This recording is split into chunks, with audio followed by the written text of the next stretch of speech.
বাংলা ভাষায় কথা বললে তোমার রাজ্য উত্তরপ্রদেশে মারো, রাজস্থানে মারো, বিহারে মারো, দিল্লিতে মারো। কুচবিহারের কত শ্রমিক কাজ করতে গিয়ে খুন হয়ে ডেড বডি ফিরে এসছে। শীতলকুচিতে গতবার ইলেকশনের সময় সেন্ট্রাল পুলিশ গুলি চালিয়ে দিয়েছিল, 4 জনকে হত্যা করেছিল। সবাই জানে বাংলার লড়াইতে বিজেপি যে অত্যাচার করছে এবং নিরপেক্ষ নির্বাচন না করে এক পক্ষ দুষ্টুমি করছে, অত্যাচার করছে, বাদরামো করছে।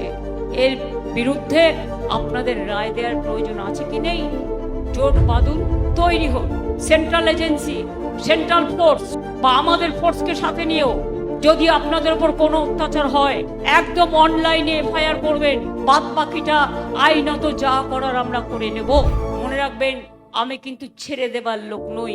4 তারিখের পরে তোমাদের মুখোশ টেনে খুলে দেব।